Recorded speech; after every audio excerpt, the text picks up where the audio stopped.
우리가 복음을 전할 때 과연 예수를 믿으면 좋은 길이 열립니다 라고 전해야 할까요? 아니면 예수 믿으면 힘겨운 일이 기다리고 있습니다 라고 전해야 할까요? 어떻게 전하는 게 맞습니까?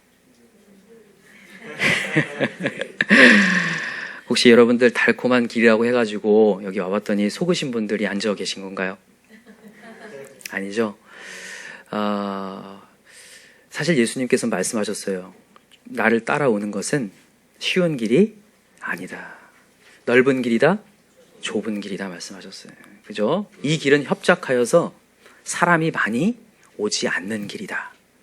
그러니까 예수님을 따르는 믿음의 길은 넓지 않고 좁아서 많은 사람이 갈 수 있는 길이 아니라는 얘기를 하셔요.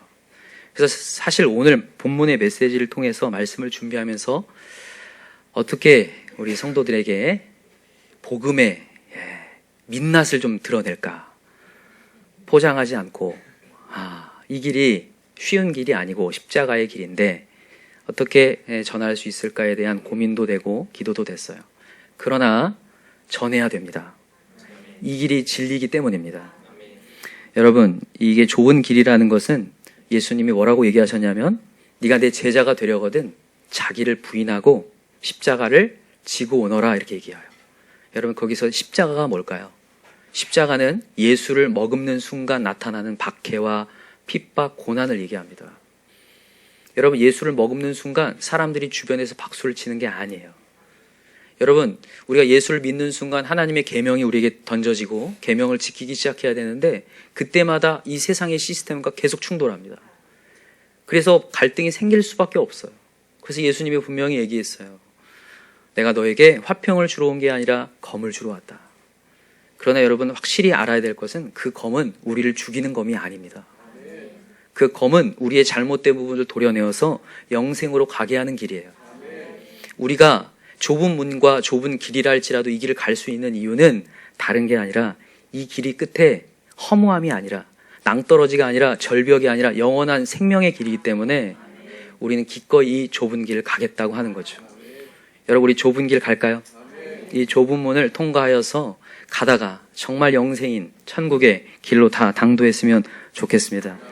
여러분, 요한계시록이 맨 마지막 이 성경인데 이게 22장까지 있어요. 그 중에 이제 3장까지는 7교회에게 하나님의 메시지가 던져지는 장면입니다. 7교회. 여기서 7이라는 수는 완전수라고 했어요. 그래서 뭘 뜻한다고 했죠? 이 7교회만 뜻한다는 거예요? 지상 모든 교회를 뜻한다는 거예요? 지상 모든 교회를 얘기하는 겁니다. 그래서 7교회만 메시지를 주는 게 아니라 이 지상에는 모든 교회. 여러분, 우리는 교회입니까? 아닙니까? 교회예요. 우리 안에 예수가 들어오고 성령이 들어온 순간 우리를 다 성전이고 교회라고 말씀하셨거든요. 지금 그래서 이 메시지는 누구한테 하는 거예요? 우리한테, 나한테 하는 겁니다.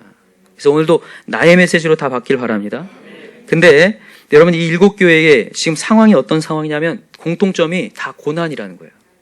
예수를 믿는 순간 고난이 닥쳐왔어요. 당신은 지금 로마 제국의 핍박을 받고 있는 때입니다. 박해를 받고 있는 때예요. 로마 제국은 어떤 사상을 갖고 있냐면 황제 숭배 사상을 갖고 있어요. 황제가 등극하잖아요. 그는 신으로 모셔야 돼요. 그는 신적인 존재예요. 다 그 앞에 절을 해야 되거든요. 근데 하나님께서는 분명히 계명을 통해 얘기하셨죠. 나 외에 다른 신을 두지 말고 섬기지 말라. 황제 숭배의 사상을 반하게 나가야 되거든요. 저항을 할 수밖에 없는 상황 속에서 어떻게 해야 될 것인가. 근데 어떤 교회는 타협하지 않고 나아갔고 어떤 교회는 타협하고 나아갔던 거예요. 이럴 때 하나님께서 지금 메시지를 주면서 때로는 격려하기도 하시고 위로하기도 하시고 책망하기도 하는 메시지. 근데 공통점이 있어요. 뭐냐면 십자가를 지고 끝까지 가라는 거예요. 십자가를 지고 끝까지 가면 생명의 면류관이 준비되어 있다. 이 메시지가 계속해서 이제 7교회 메시지를 보내주는데 좀 한번 먼저 살펴봅시다. 어제 본문인데 어제 본문에서는 제일 처음에 등장하는 교회가 있는데 교회 이름이 뭘까요? 에베소 교회입니다. 에베소 교회, 에베소 지방이 있었던 교회인데 그 교회는 어떤 책망을 받는지 한번 볼게요. 자, 봅시다. 자, 3절 한번 읽어보겠습니다. 3절 시작. 또 네가 참고 내 이름을 위하여 견디고 게으르지 아니한 것을 아노라. 그러나 너를 책망할 것이 있나니 너의 처음 사랑을 버렸느니라. 어떤 사랑이요? 처음 사랑을 버렸대요. 여러분, 예배 속 교회는 어떻게 보면 겉으로 볼 때는 굉장히 신실한 교회처럼 보였어요. 예배를 잘 드리고 예배 자리에서 하나님 계명을 잘 지키는 것 같은데, 여러분, 우리 하나님은 어디를 보시는 분이죠? 중심을 보시는 분. 어느 순간 되니까 이 에베소 교회 교인들이 사랑이 잃어버려졌어요. 그리고 겉으로만 와서 예배 행위를 하고 있는 거예요. 여러분, 그런 거 하나님 좋아하십니까? 좋아하지 않으십니까? 안 좋아하셔요. 왜 그러지 아세요? 하나님은 인격자이시기 때문에 그래요. 하나님은 인격자입니다. 하나님은 기계로 우리를 만들지 않으셨어요. 그래서 하나님은 항상 우리 중심을 봐요. 중심이 진짜로 몸만 와서 예배를 하는지, 진짜 하나님을 사랑하는 마음으로 예배하는지를 하나님 보고 계시다고요. 하나님이 왜 우리에게 외아들 예수 그리스도를 보내시면서까지 우리를 사랑해 내셨냐면, 그 사랑을 깨달아서 사랑에 반응하라고. 우리가 사랑이 없어서 사랑이 식어가는 자들에게 하나님의 극진한 사랑, 아들을 보내면서까지 주신 그 사랑을 이제 깨달아서 반응하라고. 근데 어느 순간 우리가 예배가 이렇게 진행되잖아요. 시간이 지날수록 우리의 마음이 화석같이 변해져요. 너무나 안타깝게도. 여러분, 그럴 때 어떻게 해야 될까? 화석같이 변하면 그냥 넋놓고 있어야 되나? 아닙니다. 오늘 에베소 교회한테 얘기하는 거예요. 처음 사랑을 버렸는데 다시 돌아가라고. 자, 5절 시작. 그러므로 어디서 떨어졌는지를 생각하고 회개하여 처음 행위를 가지라. 아멘. 여러분, 다시 처음 행위를 가져야 될 줄 믿습니다. 여러분, 내 마음 가운데 마음이 점점 화석같이 변해가고 예배가 점점 식어질 때에 가만히 있어서 안 되고 주님께 외쳐야 돼요. 하나님, 다시 한번 내가 마음 가운데 하나님의 마음을 회복하기 원합니다. 하나님은 구하는 자에게 주시는 분인 줄 믿습니다. 내 안에 성령을 구할 때 주시는 분이에요. 내가 은혜가 식어질 때 하나님은 구하면 주시거든요. 그래서 여러분들이 오늘 이 메시지가 전해지는 이유는 다시 한번 주님께 돌아와서 외치라는 메시지예요. 다시 돌아와서 주님께 외쳐서 처음 행위를 가져라. 여러분, 반드시 회복될 줄 믿습니다. 우리 하나님의 별명은 회복의 하나님이에요. 회복, 부흥의 하나님, 리바이벌 하는 하나님이거든요. 다시 한번 일으켜 세우시는 하나님이거든요. 다시 일으켜 세우시는 부활의 하나님이세요. 그래서 여러분과 제가 무너질 때에 가만히 있어서 안 되고 주님을 외쳐야 돼요. 하나님, 저의 마음을 다시 회복시켜 주십시오. 그때 살아나는 역사가 일어날 줄 믿습니다. 그게 예배석 교회에 주신 하나님의 메시지예요. 이제 두 번째 교회가 등장을 하는데, 두 번째 교회는 어떤 교회죠? 오늘 본문에 등장하는 서머나 교회입니다. 이 서머나 교회는 이 7교회 가운데에 2교회만 책망을 받지 않아요. 칭찬을 받은 교회거든요. 그게 서머나 교회와 또 하나는 빌라델비아 교회가 있어요. 이제 다음에 새벽에 이제 말씀을 전할 텐데, 빌라델비아는 오늘 이 서머나 교회를 좀 한번 봅시다. 서머나 교회는 책망을 받지 않고 칭찬을 받아요. 어떤 칭찬을 받는지 한번 읽어보겠습니다. 자, 8절부터 한번 읽어볼게요. 시작. 서머나 교회의 사자에게 편지하라. 처음이며 마지막이요 죽었다가 살아나신 이가 이르시되, 내가 내 환난과 궁핍을 알거니와 실상은 네가 부요한 자니라. 자칭 유대인이라 하는 자들의 비방도 알거니와 실상은 유대인이 아니요 사탄의 회당이라. 자, 여기서 네가 환난과 궁핍을 알거니와 실상은 네가 어떤 자다? 부요한 자다. 여러분, 세상 사람들이 보기에 서머나 교회는 가난한 교회였어요. 그런데 하나님이 평가는 어떻다고요? 부요하다라고 얘기해요. 여러분, 이런 평가 좋은 평가일까요? 안 좋은 평가일까요? 너무 좋은 평가죠. 세상 사람들이 보기에 굉장히 비천해보고 별로인 것처럼 보이지만 너의 안에는 하나님이 계시기에 부요하다. 여러분, 가난이라는 것이 누군가에겐 저주가 될 수 있지만 누군가에겐 축복이 될 수도 있어요. 여러분, 우리에게는 축복이었으면 좋겠어요. 왜냐하면 가난으로 말미암아 우리는 하나님을 바라볼 수 있게 되거든요. 나를 채우신 하나님을 경험할 수 있는 좋은 기회가 되거든요. 여러분, 한 주간 동안 문제가 있는 사람들이 영성이 올라가는 것을 경험해요. 그렇습니까? 안 그렇습니까? 그거를 통해서 여러분과 제가 기도의 사람이라는 걸 알 수 있어요. 혹시나 문제가 있는데 이 어떤 영성이 내려간다. 그 사람은 기도의 사람이 아닌 거예요. 진짜 기도의 사람은 문제가 있을 때 하나님께 외치게 되니까 영성이 이렇게 올라가요. 점점. 신기하게도. 그래서 여러분 하나님께서 주신 이 부족함이 감사한 거예요. 그래서 심령이 가난한 자는 복이 있나니 천국이 저희 것임이 돼요. 여러분들 혹시나 직장이나 뭔가 일이 안 풀리고 있나요? 여러분께 하나님께 기도하라는 하나님의 기회거든요. 영성이 올라갈 수 있는 기회거든요. 여러분 기도했으면 좋겠습니다. 그래서 영성이 살아났으면 좋겠어요. 아, 내가 진짜 천국을 경험할 때구나. 하나님이 살아계심을 경험할 때구나. 여러분 그걸 느낄 수 있는 그런 기회가 되었으면 좋겠습니다.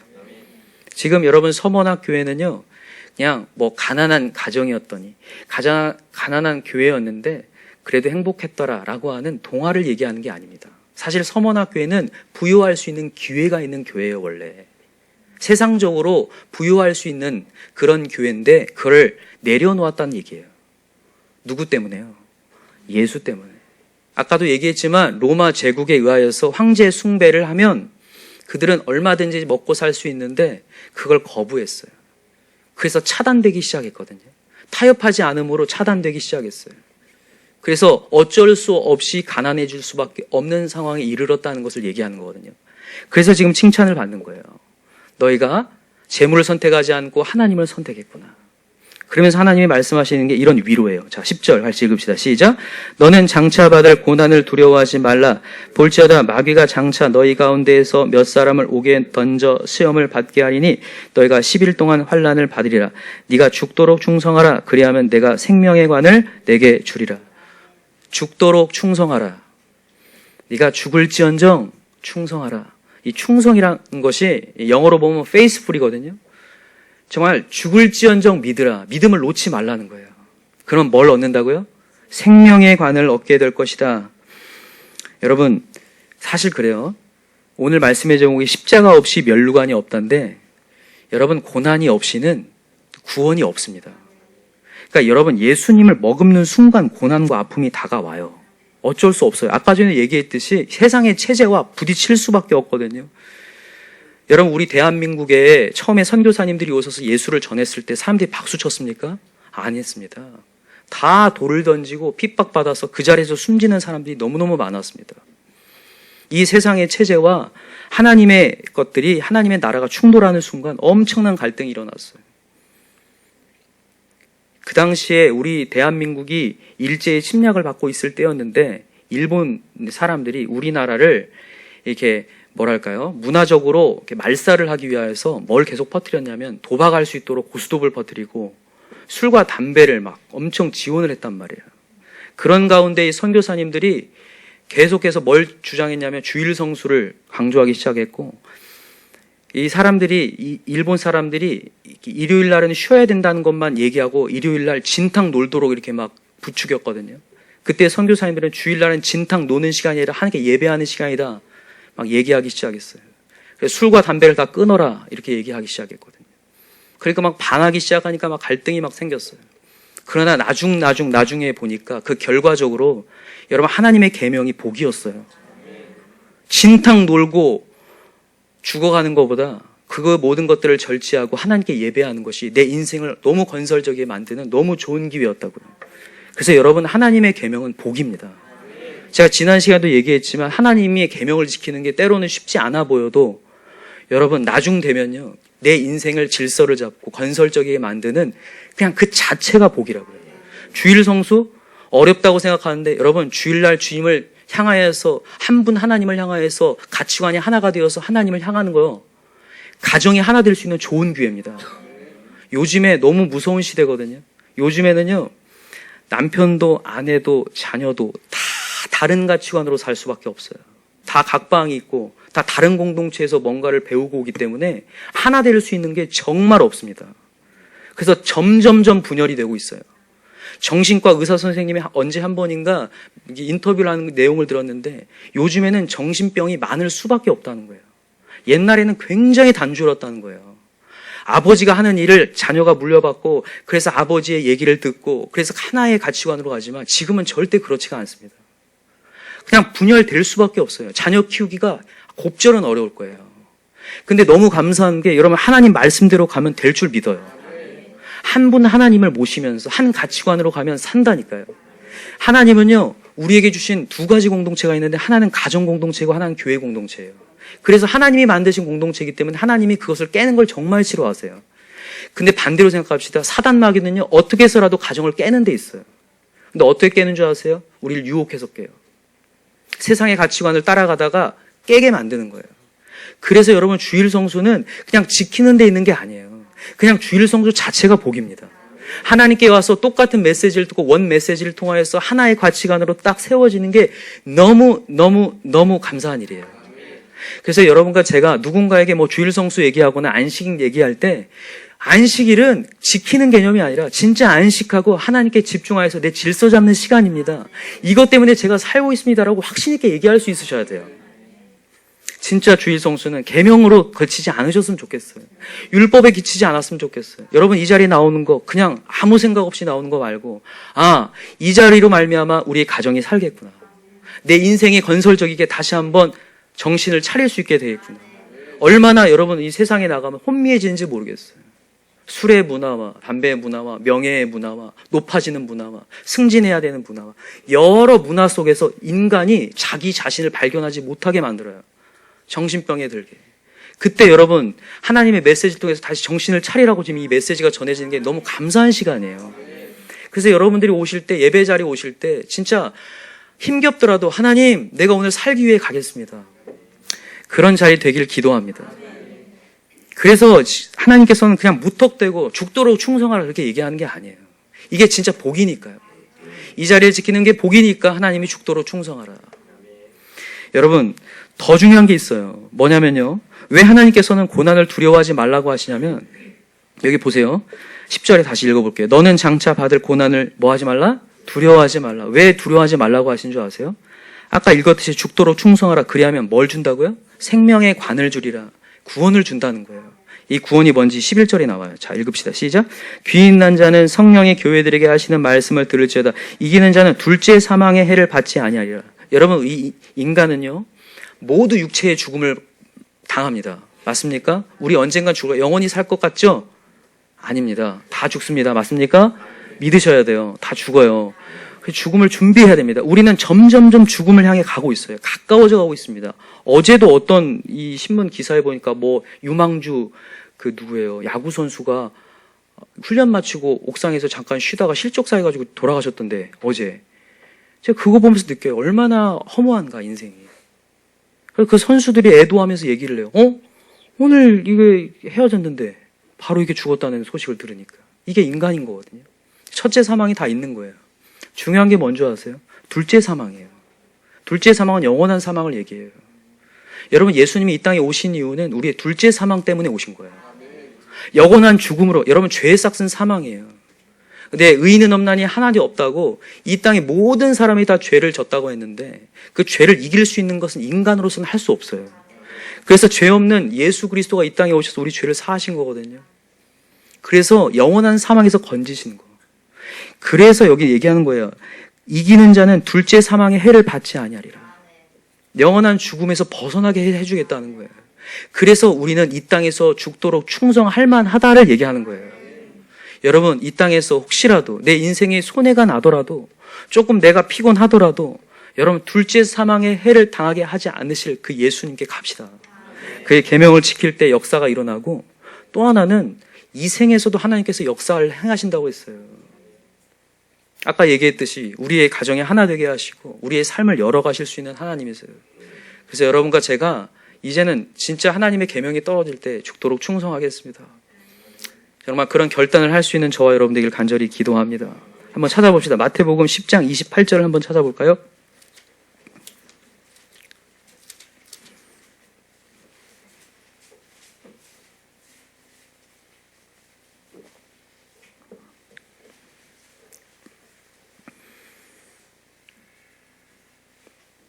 자, 마태복음 10장 28절 시작. 몸은 죽여도 영혼은 능히 죽이지 못하는 자들을 두려워하지 말고 오직 몸과 영혼을 능히 지옥에 멸하실 수 있는 이를 두려워하라.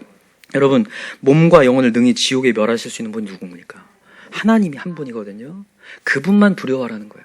고난 두려워하지 말고 내 육체가 죽을지언정 주님을 포기하지 마라. 우리는 둘째 사망의 해를 면했다. 면회해 주시는 하나님이 계신다. 이렇게 얘기했어도 이제 어떤 분들 가운데서는 저는 그냥 이 땅에서 삶을 그냥 편안히 누리고 싶습니다. 이렇게 얘기하면 이제 할 수 없는 거예요, 사실. 예수님께서도 사실 그렇게 얘기해요. 제자들이 막 따라올 때 예수님이 그래, 같이 가자. 막 이렇게 안 하세요. 막 찬물을 끼얹어요. 너 정말 내 제자 될래? 너 진짜 주님의 길 갈래? 그러면 네 일을 부인하고 십자가 짊어지고 와라. 너의 가족조차도 버리고 올 수 있어야 된다.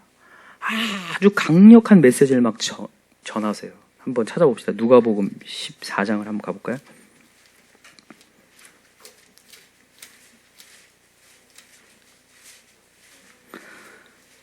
누가복음 14장 25절. 몇 번에 걸쳐서 찾아봤던 것 같은데 너무 중요하기 때문에 다시 한번 찾았으면 좋겠어요. 누가복음 14장 25절 같이 한번 읽읍시다. 시작. 수많은 무리가 함께 갈새 예수께서 돌이키사 이르시되 무릇 내게 오는 자가 자기 부모와 처자와 형제와 자매와 더욱이 자기 목숨까지 미워하지 아니하면 능히 내 제자가 되지 못하고 누구든지 자기 십자가를 지고 나를 따르지 못하는 자도 능히 내 제자가 되지 못하리라. 아멘. 수많은 무리가 예수님께 이렇게 따라올 때에 돌이키면서 얘기하신 거예요, 이게. 함부로 따라와서는 안 된다. 그러면서 28절에 이런 얘기를 해요. 자, 시작. 너희 중에 누가 망대를 세우자 할진대 자기의 가진 것이 준공하기까지에 족할는지 먼저 앉아 그 비용을 계산하지 아니하겠느냐. 그렇게 아니하여 그 기초만 쌓고 능히 이루지 못하면 보는 자가 다 비웃어 이르되 이 사람이 공사를 시작하고 능히 이루지 못하였다 하리라. 이게 무슨 내용이에요? 이제 망대라는 것을 세우는데 망대를 세울 때에 이게 세우려고 하면 뭔가 준공이 정확히 잘 될지 계산을 해보겠다는 거잖아요. 여러분, 우리가 주님을 따를 때에도 헤아려 보라는 거예요. 나 정말 갈 건지, 내가 다 버리고 갈 수 있는 마음을 갖고 있는지를 헤아려 보고 그리고 따라오라는 거예요. 여러분, 캐나다의 데이비드 플랫이라는 목사님이 이런 얘기를 했어요. 요즘에 많은 크리스천들이 짓담한 망대들이 그렇게 많다는 거예요. 무슨 의미인 줄 아시겠어요? 짓담한 망대들. 제자가 되고 예수의 길을 가려다가 자기에게 손해가 닥친다고 그 자리에서 포기해요. 그 자리에서 도망치는 거예요. 진짜 십자가의 길이 오는 순간, 나에게 뭔가 부담이 오는 순간, 뭔가 이익이 안 된다고 생각하는 순간, 예수 때문에 손해본다는 생각이 드는 순간 주님의 길을 포기한다는 거예요. 그래서 짓담한 망대들이 그렇게 많다는 얘기를 해요. 제가 아까 전에 좁은 문 얘기했잖아요. 이게 왜 좁은 문이냐면 여러분, 우리 입시도 그렇잖아요. 어렸을 때는 다 대통령이 되고 과학자가 되고 발명가가 되고 엄청난 사람들이에요, 다. 그러나 점점 좁아지잖아요. 맞습니까? 신앙의 길이 그래요. 신앙의 길은요, 절대 단거리가 아닙니다. 마라톤이에요. 왕년에 내가 엄청난 신앙자였는데가 문제가 아니에요. 끝까지 가야 되거든요. 죽도록 충성하라 해요. 그래서 오늘도 말씀의 자리에 있어야 되고요. 계속해서 말씀을 통해서 선줄로 생각하는데 넘어질까 조심해야 돼요. 하나님께서는 우리가 끝까지 가길 원하신다는 거예요. 짓담한 망대로 내가 뭔가 안 될 것 같으니까 적당한 선에서 신앙생활 하다가 뭔가 존경받을 만큼, 박수받을 만큼 하다가 핍박이 오면 내팽개치는 그런 사람 되지 않기를 원하시는 거죠. 여러분, 우리 신앙 버리지 맙시다. 때로는 어려움이 오더라도 저는 여러분들이 이게 발을 잠깐 이렇게 담그는 사람 말고 완전히 우리 몸 전체를 다 주님 앞에 던졌으면 좋겠어요. 주님 앞에 다 던져서 쑥 들어오셔야 돼요. 그래서 하나님이 주시는 어떤 사역과 메시지 앞에 순종하고 나아갈 때 역사가 일어나요. 근데 십자가 짊어지기 싫어서 우리가 계속해서 관망을 하게 되거든요. 그러지 않기를 기도합니다. 여러분, 우리가 예수님을 안다, 예수를 믿는다고 했을 때 예수를 믿는다는 것은 내 인생 전체를 올인하는 겁니다. 이걸 결혼한다고 표현하거든요. 예수님이 신랑이고 우리가 신부라고 표현해요. 여러분, 어떤 연예인이 뭐 이렇게 얘기를 하다가 인터뷰를 하다가 이런 얘기를 하더라고요. 어떻게 하다가 그 분과 남편과 결혼하게 됐냐고 그러니까 어떻게 결정을 하게 됐냐니까 어느 날 하루는 이 병에 병뚜껑을 따는 모습이 멋있어서 결혼을 결정했대요. 그러니까 그 옆에 있는 사람이 무슨 말도 안 되는 미친 소리를 하냐는 거예요. 아주 격하게 표현하더라고요. 만약에 옆에 그지가 병을 따고 있었으면 그 사람이 좋았겠냐는 거예요. 이게 무슨 말인 줄 아세요? 병뚜껑 따는 것으로 매력을 느낀 게 아니라 이미 그 사람 매력을 느끼고 있는 거예요. 결혼을 할 때 그냥 결혼하는 사람이 어디 있습니까? 전체적인 것을 다 받아들이겠다고 마음을 먹고 결혼하는 거지. 병뚜껑 잘 따는 근육 보고 결혼하는 사람이 어디 있어? 그런 미친 사람이 어딨냐고요. 제가 무슨 얘기를 하고 싶냐면요. 예수님을 믿을 때에 어떤 한 부분이 좋아서 예수 믿는 것은 예수 믿는 게 아니에요, 여러분. 올인하는 거라고요, 전체를요. 내 삶 전체를 주님 앞에, 내 인생 전체를 주님 앞에 올인하겠습니다. 주인입니다. 예수님이 내 인생의 주인입니다. 고백하는 게 진짜 예수 믿는 거. 내가 때로는 내 인생이 뭔가 안 풀리고 낮아져도 에이 뭐 안 되네. 이게 아니라 하나님 내가 어떤 상황에서 주님을 따르겠습니다. 죽을지언정 내가 충성하겠습니다. 이게 진짜 믿는 것이라고 얘기하는 거예요. 그래서 여러분 진짜 믿는 자 되었으면 좋겠어요. 그래서 우리 교회가 많이 숫자가 있는 것은 아니지만 저는 우리 교회 성도 한 사람 한 사람이 다 진짜 신앙인이었으면 좋겠습니다. 믿는 자 되게 해주십시오. 그래서 오늘도 기도할 때 하나님 제가 아직도 남겨둔 것이 있습니다. 아직도 주님 앞에 양보하지 못하는 부분이 있습니다. 하나님 다 내어놓고 나아가게 도와주십시오. 기독교인들 가운데 착각하는 게 있어요.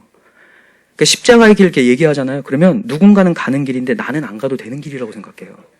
여기에 서 있는 차사멜 목사님만 가는 길이고 나는 평신도기 때문에 안 가도 된대요. 절대 그렇지 않습니다. 여러분 한번 성경에 보세요. 오늘 다시 본문을 돌아볼까요? 요한계시록 오늘 본문의 메시지에 보면 죽도록 충성하라 그리하면 내가 생명의 관을 주리라 그랬죠. 여러분 이 생명의 관 아까 뭐라고 했어요? 이건 구원을 얘기하는 거예요. 차사멜 목사님만 죽도록 충성하고 가는 게 아니에요. 여러분 평신도 모두 다 죽도록 충성해야 얻을 수 있는 게 생명의 관이라는 거예요. 생명의 면류관. 그래서 우리 착각하지 맙시다. 정말 노크로스, 노크라운이에요. 십자가 없이 영광이 없어요. 구원이 없다고요.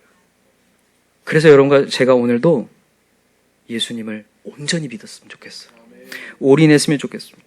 때로는 우리가 손해보더라도 죽을지언정 내 인생의 스케줄과 일정이 하나님의 스케줄 때문에 망가뜨려질지라도 하나님이 옳습니다라고 따라가는 순간 여러분 우리의 결과는요 영생입니다.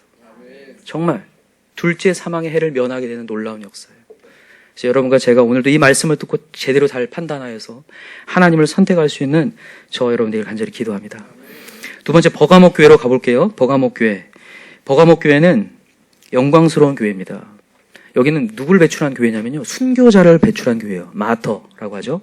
순교자를 배출한 교회. 순교자 이름이 뭘까요? 안디바라고 하죠. 안디바. 자, 읽어봅시다. 12절. 오늘 본문으로 돌아오세요. 요한계시록 2장 12절 시작. 버가모 교회의 사자에게 편지하라. 좌우에 날선검을 가지신 이가 이르시되 네가 어디에 사는지를 내가 아노니 거기는 사단의 권자가 있는 데라. 네가 내 이름을 굳게 잡아서 내 충성된 증인 안디바가 너희 가운데 곧 사탄이 사는 곳에서 죽임을 당할 때에도 나를 믿는 믿음을 저버리지 아니하였도다. 아멘. 버가모 교회는 굉장히 유명한 교회입니다. 지금 요한계시록을 쓴 사도 요한이 심우했던 교회고 순교자가 배출된 교회예요. 얼마나 영광스럽습니까? 하나님 정말 기뻐하지 않았겠습니까? 근데 거기까지였어요. 그 다음 승리 이후에가 문제였어요. 자, 14절 보세요. 책망이 시작되는데, 자, 시작. 그러나 내게 두어 가지 책망할 것이 있나니 거기 내게 발람의 교훈을 지키는 자들이 있도다. 발람이 발락을 가르쳐 이스라엘 자손 앞에 걸림돌을 놓아 우상의 제물을 먹게 하였고 또 행음하게 하였느니라. 자, 이제 발람의 교훈을 따랐다는 얘기를 합니다. 여러분, 버가모라는 이 교회는요, 황제의 숭배 사상을 거절해서 순교자를 배출할 만큼 놀라운 하나님의 정결한 교회였어요. 근데 나중에 누구의 교훈을 따랐다고요? 발람의 교훈을 따랐다고 얘기해요. 여러분, 발람이 누구냐면 민수기 22장에 나오는 인물입니다. 이스라엘 백성들이 이제 많은 전쟁을 통해서 이기고 이제 모압 앞에까지 왔는데 모압의 왕이었던 발락이 너무 떨리고 무서우니까 지휘관들과 상의해서 굉장히 신통방통한 영험한 발람이라고 하는 선지자를 찾아가서 이스라엘 백성을 향하여 저주를 좀 해주십시오. 이렇게 요청을 해요. 그러나 여러분 하나님이 발람의 입을 닫아버립니다. 그리고 오히려 저주가 아니라 뭘로 바꿉니까? 이스라엘 축복으로 바꿔버려요. 그건 바로 하나님의 놀라운 승리를 의미합니다. 여러분 하나님 우리를 도우시고 우리를 승리하게 하려고 하시거든요. 근데 문제는 뭐냐면 그 이후였어요.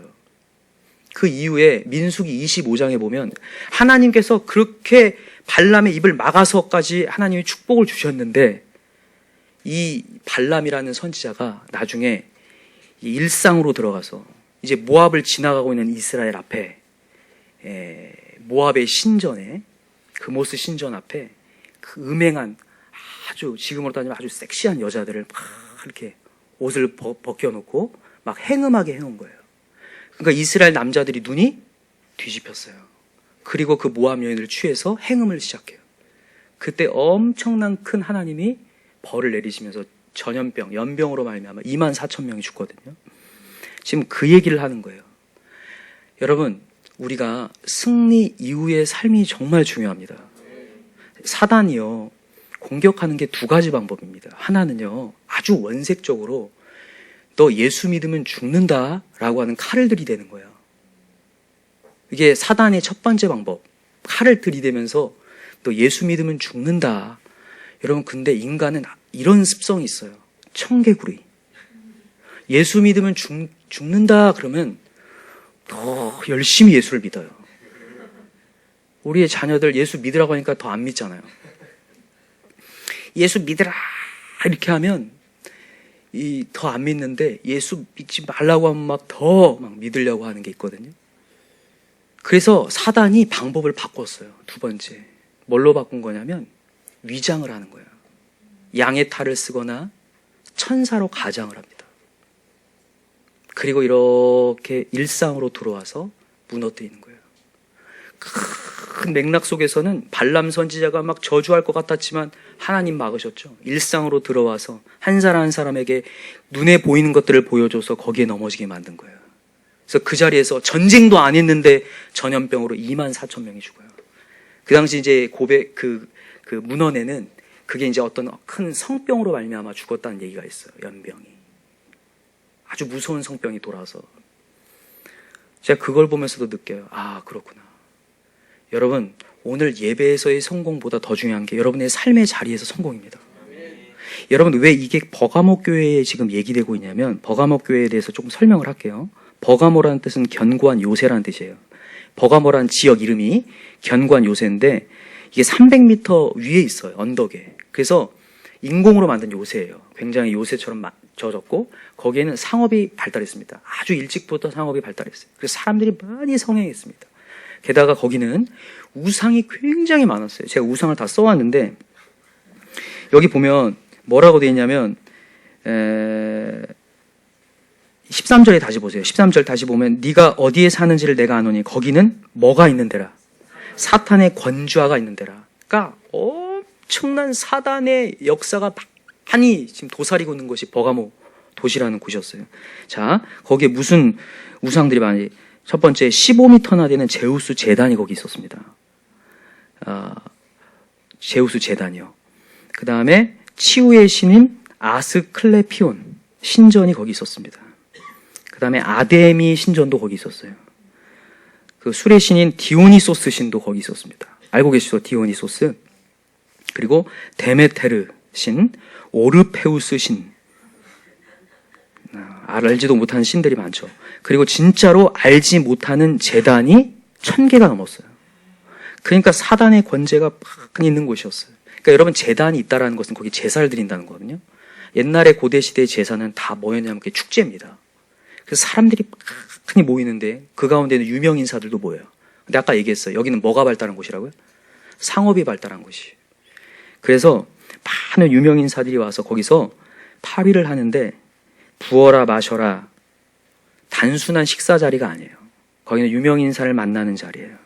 그래서 그 식사 자리에서 뭐가 이루어지냐면 계약이 이루어지고 영업이 성행하는 곳이었단 말이에요. 근데 이 자리를 벗어나야 되는 것이 예수 그리스도의 사람들의 그런 모습이었단 말이에요. 그러니까 여기서 어떻게 판단을 할 수 있을까요? 지금 이 버가모 교회의 잘못된 부분이 뭐였냐면 이 발람의 교훈을 따라서 발람의 추종자들이 너무나 안타깝게도, 여기 보세요 한번. 자, 자, 14절 다시 읽어봅시다. 시작. 그러나 내게 두어 가지 책망할 것이 있나니 거기 내게 발람의 교훈을 지키는 자들이 있도다. 발람이 발락을 가르쳐 이스라엘 자손 앞에 걸림돌을 놓아 우상의 제물을 먹게 하였고 또 행음하게 하였느니라. 이와 같이 내게도 니골라 당의 교훈을 지키는 자들이 있도다. 자, 보세요. 니골라라는 단어와 이 발람이라는 단어가 하나예요. 발람은 히브리어고 니골라는 헬라어예요. 같은 의미거든요. 이게 백성을 삼키다라는 뜻이에요.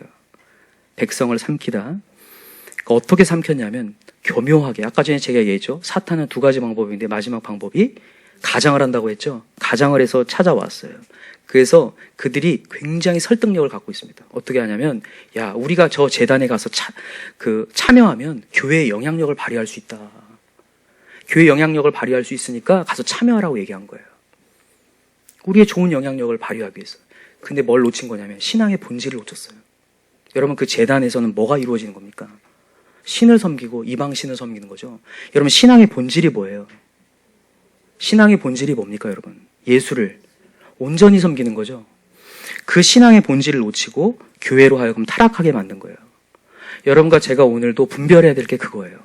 이 세상에 나갔을 때 우리가 굉장한 설득력으로 그래, 먹고 살자고 하는 짓인데 이 정도는 할 수 있지 않겠냐 이렇게 생각하는데 그게 아니라는 거예요. 여러분, 예수를 섬기고 예배에 방해되는 것들을 여러분 차단해야 될 줄 믿습니다. 오늘도 정신을 차려야 돼요. 사단이 위장전술로 우리를 굉장히 강력하게 설득하거든요. 그래, 이렇게 해야지 우리도 먹고 사는데 목사님이 몰라서 그런다. 맞아요. 제가 여러분들의 영업 방법 모릅니다. 그러나 여러분, 오늘도 하나님은 말씀하시는 거예요. 죽도록 충성하라. 손에 벌지언정 주님을 따라가라. 내가 너를 채우겠다. 여러분, 오늘 이 메시지의 27절 한번 보세요. 17절 시작. 귀 있는 자는 성령이 교회들에게 하시는 말씀을 들을지어다. 이는 그에게는 내가 감추었던 만나를 주고 또 흰 돌을 줄 터인데 그 돌 위에 새 이름을 기록한 것이 있나니 받는 자밖에는 그 이름을 알 사람이 없느니라. 여기 내가 감추었던 만나를 준대요. 여러분, 하늘로부터 만나가 내렸던 거 아시죠? 여러분, 하나님이 채운다는 얘기예요. 버거먹 교회, 너 거기에 전전 근거하지 마라. 내가 채운다. 하나님 지금 말씀하고 있는 거죠. 그래서 여러분, 오늘 우리도 정신 차립시다. 하나님의 방법으로 갑시다. 그럼 역사할 줄 믿습니다. 그래서 여러분, 오늘도 있잖아요. 사단은 위장해서 우리에게 설득할 거거든요. 그럼 우리는 어떻게 눈치를 채야 될까? 여러분, 깨어 있어야 돼요.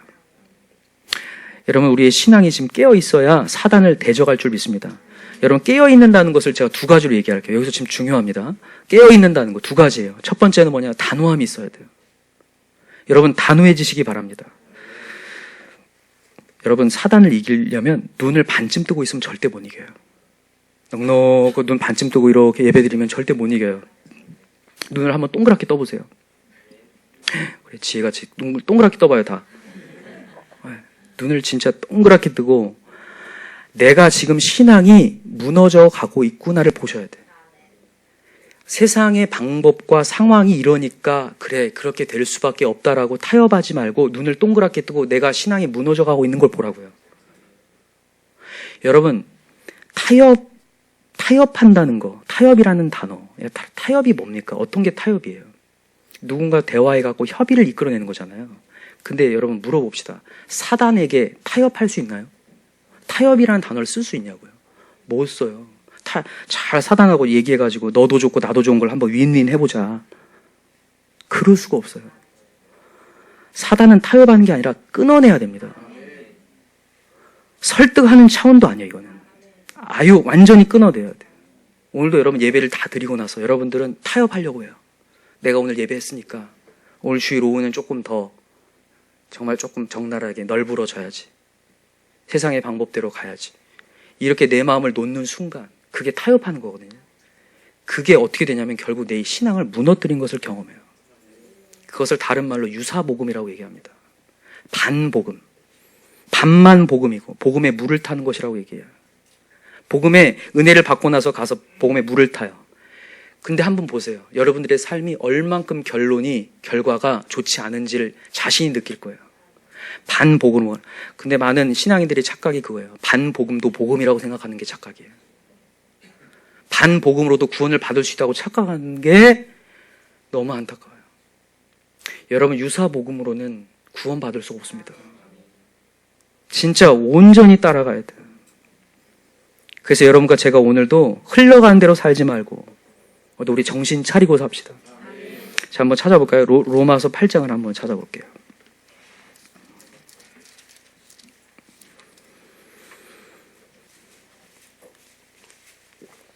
로마서 8장 12절하고 13절입니다. 로마서 8장 12절 시작. 그러므로 형제들아 우리가 빚진 자로 돼 육신에게 져서 육신대로 살 것이 아니니라. 너희가 육신대로 살면 반드시 죽을 것이로되 영으로서 몸의 행실을 죽이면 살리라. 아멘. 여러분, 육신대로 살면 어떻게 된다고요? 반드시 죽을 것이로되. 내 지금 상황대로 살면 반드시 죽을 것이로되 영으로서 몸의 행실을 죽이면 살리라. 아멘. 오늘도 여러분 몸의 행실을 죽이고 이 자리에 나오신 여러분 영생이 있을 줄 믿습니다. 그래서 자 17절 읽어보세요. 시작. 자녀이면 또한 상속자 곧 하나님의 상속자요 그리스도와 함께한 상속자니 우리가 그와 함께 영광을 받기 위하여 고난도 함께 받아야 할 것이니라. 아멘. 이 땅에서 고난이 있다. 크로스 있다. 그러나 그 크로스를 통하여서 우리에게 크라운이 온다. 여러분 오늘 믿으시기 바랍니다.